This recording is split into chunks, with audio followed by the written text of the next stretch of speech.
Ustadz ini kena azab di depan Ka'bah.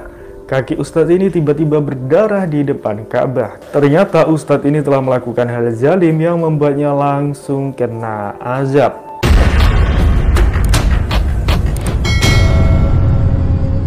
Teguran di tanah suci terjadi untuk mengingatkan kita atas kesalahan-kesalahan kita sebelumnya.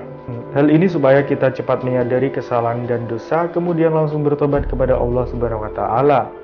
Nah, kisah kali ini ada seorang ustadz pembimbing haji dan umroh yang mendapat teguran di depan Ka'bah.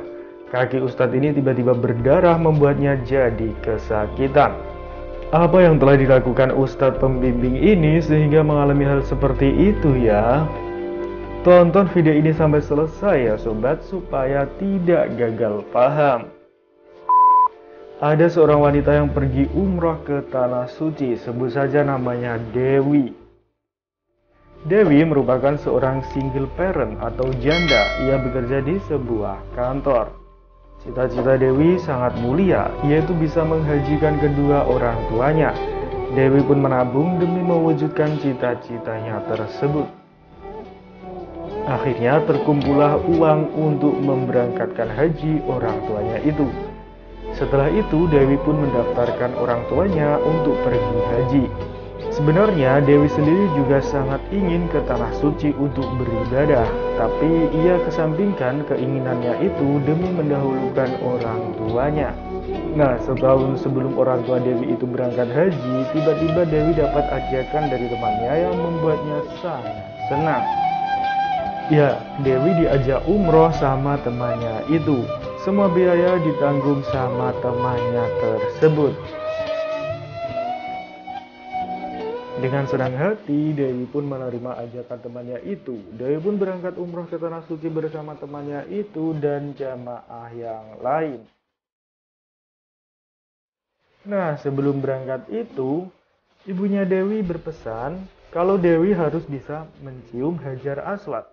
Dewi tidak bertanya kenapa harus mencium Hajar Aswad, tapi Dewi saat itu hanya mengangguk saja. Sesampainya di depan Ka'bah, ribuan orang berkumpul di sana. Mereka semua melakukan ibadah tawaf mengelilingi Ka'bah. Melihat jamaah yang padat, Dewi sempat ragu apakah bisa dirinya mencium Hajar Aswad. Akhirnya Dewi mengurungkan niatnya untuk mencium Hajar Aswad. Tapi karena ibunya sudah berpesan supaya bisa mencium Hajar Aswad, Dewi pun kembali lagi ke Masjidil Haram pada sore harinya sendirian. Di sana masih ramai tuh orang-orang yang melakukan tawaf. Namun Dewi memantapkan diri untuk bisa mencium Hajar Aswad walau terlihat mustahil karena ribuan orang berkerumun di sana. Nah, dengan penuh keyakinan Dewi melangkah menuju Hajar Aswad. Tiba-tiba tubuhnya terasa ringan dan langkahnya terasa mulus menuju Hajar Aswad. Padahal orang-orang sangat ramai berdesak-desakan. Tapi Dewi tiba-tiba begitu gampang, begitu saja berjalan sampai di depan Hajar Aswad.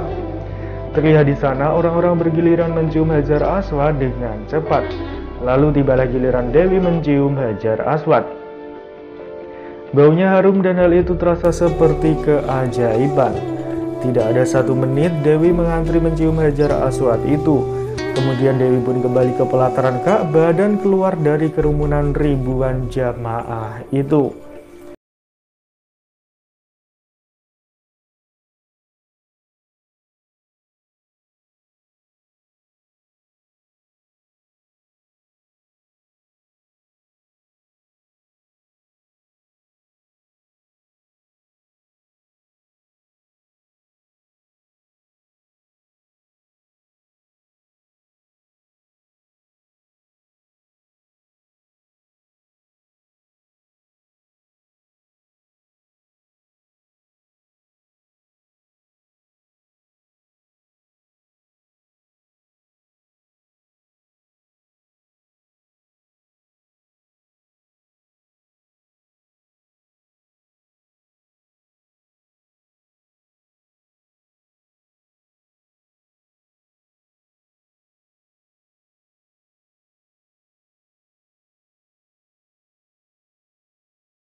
supaya tidak melukai hati orang lain. Ada pepatah yang mengatakan bahwa lidah itu lebih tajam dari pedang. Kata-kata itu bisa lebih menyakitkan daripada terkena benda tajam. Ibaratnya nih, jika kita terkena pisau, lukanya tuh akan segera sembuh dan tidak terasa sakit lagi. Tapi beda kalau kata-kata yang menyakiti hati orang, maka lukanya tidak akan bisa hilang, bahkan rasa sakitnya itu akan tetap ada selama-lamanya.